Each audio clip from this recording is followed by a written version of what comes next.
Assalamualaikum warahmatullahi wabarakatuh.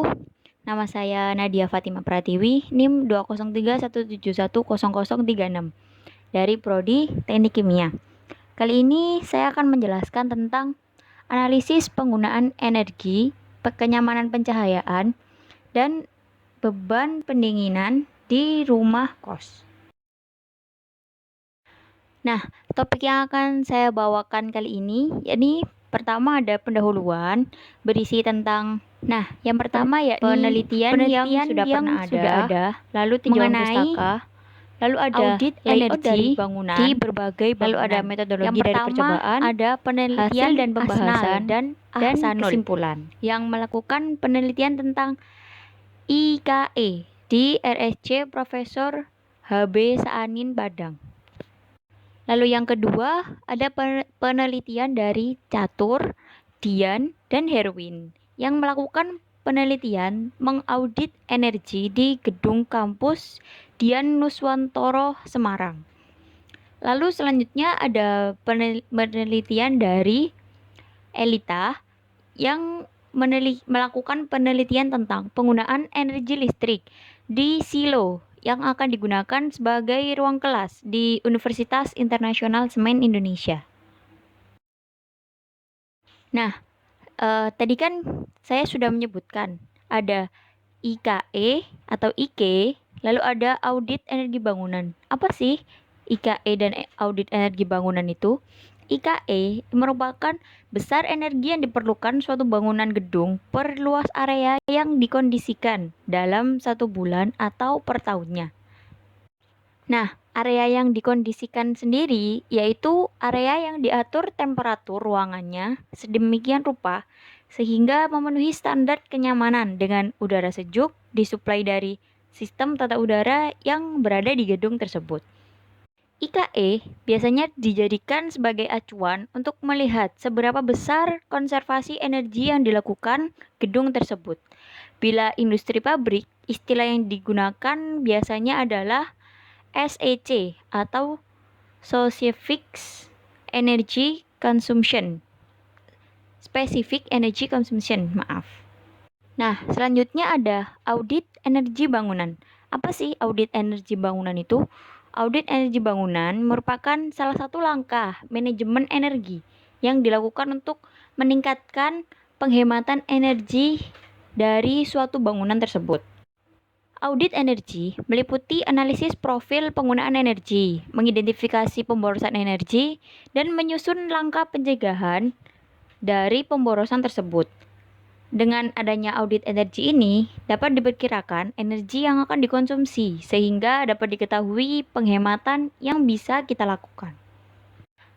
Salah satu cara untuk mengaudit energi yakni dengan menghitung cooling load. Apa itu cooling load? Cooling load merupakan jumlah energi panas yang harus dipindahkan yang berasal dari ruangan itu sendiri maupun tambahan panas dari luar agar temperatur dalam ruangan tersebut tetap terjaga. Berikut adalah layout bangunan yang akan dianalisis. Terlihat tampak atas atau keseluruhan dari bangunan, lalu gambar yang kedua pembagian dari bangunannya. Di sini saya menggunakan rumah kos karena saya sedang berada di kos dan yang saya audit hanya salah satu kamar yang saya tempatin sebagai tempat tinggal dan ruang tamu kos. Selanjutnya yakni metodologi percobaan. Metodologi percobaan yang dilakukan dalam analisis ini yang pertama studi literatur. Jadi sebelum kita melakukan analisis ini, alangkah baiknya bila kita mencari literatur atau pedoman yang sudah pernah ada atau penelitian orang lain yang sudah pernah mengaudit bangunan.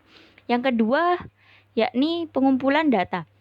Biasanya data yang dibutuhkan yakni luas total bangunan, tingkat pencahayaan ruang, intensitas daya terpasang, konsumsi energi, dan biaya energi yang dikeluarkan untuk bangunan tersebut.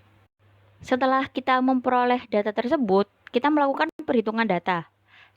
perhitungan di sini kita menggunakan 3 perhitungan, yakni perhitungan penggunaan listrik, perhitungan faktor pencahayaan, dan perhitungan beban pendinginan. Lalu kita validasi. Apabila nilai yang telah kita peroleh itu benar, maka didapatkan hasil. Apabila nilai yang kita peroleh belum benar, maka kita harus mengumpulkan data lagi dan menghitungnya lagi. Setelah kita melakukan metodologi percobaan, selanjutnya yakni hasil dan pembahasan dari analisis yang telah kita lakukan. Yang pertama, yakni pengukuran penggunaan listrik.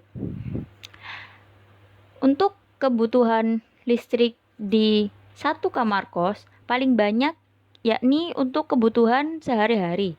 Misalnya berupa handphone, laptop, maupun yang lain-lain. Untuk persentasenya sebesar 55%.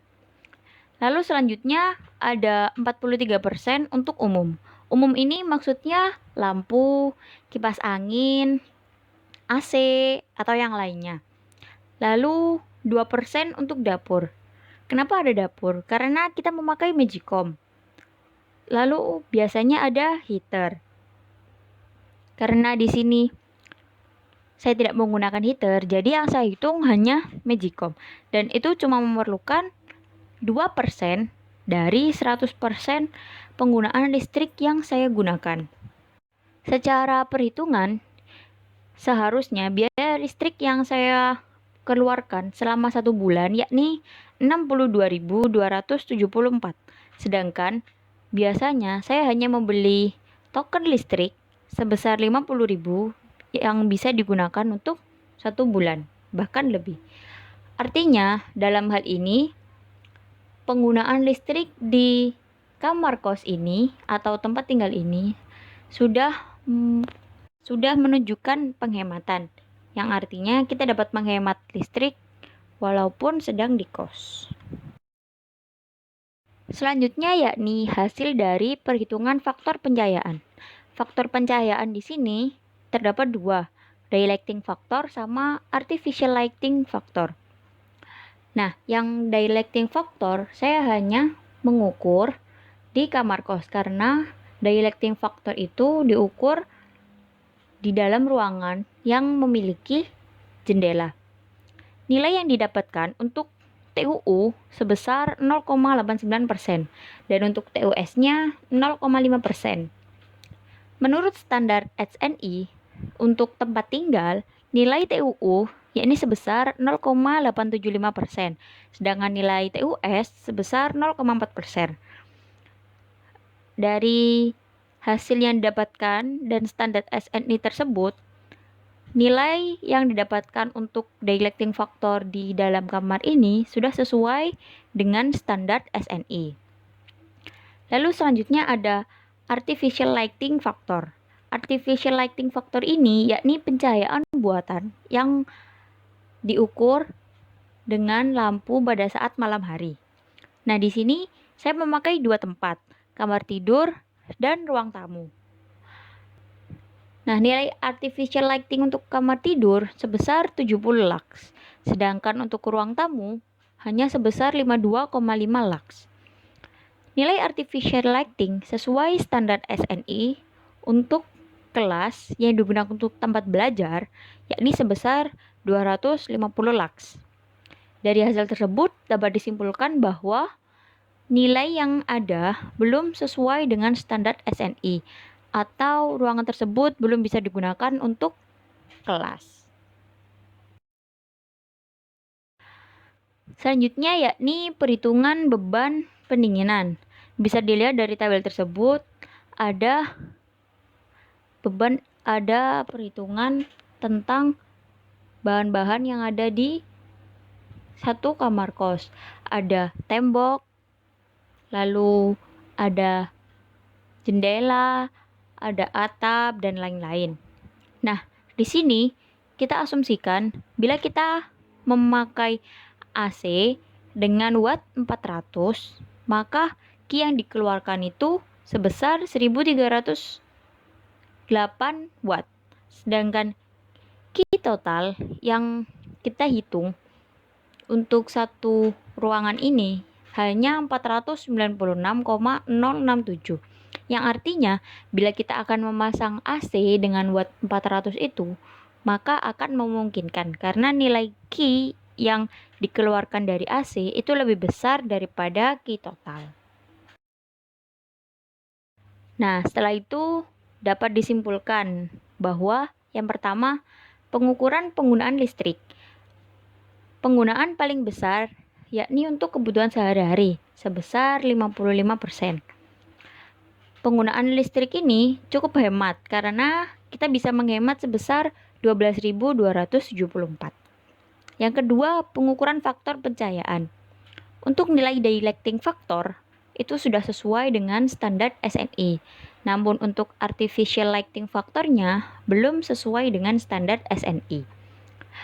Lalu yang ketiga, pengukuran beban pendinginan. Nilai Q yang dihasilkan dari perhitungan yakni sebesar 496,067 watt. Apabila kita akan memasang AC dengan watt 400 dan Q yang dihasilkan itu sebesar 1308 watt. Artinya Q dari AC itu lebih besar daripada Q total. Jadi AC-nya bisa dipasang. Sekian dari saya. Apabila ada kesalahan, mohon maaf. Wassalamualaikum warahmatullahi wabarakatuh.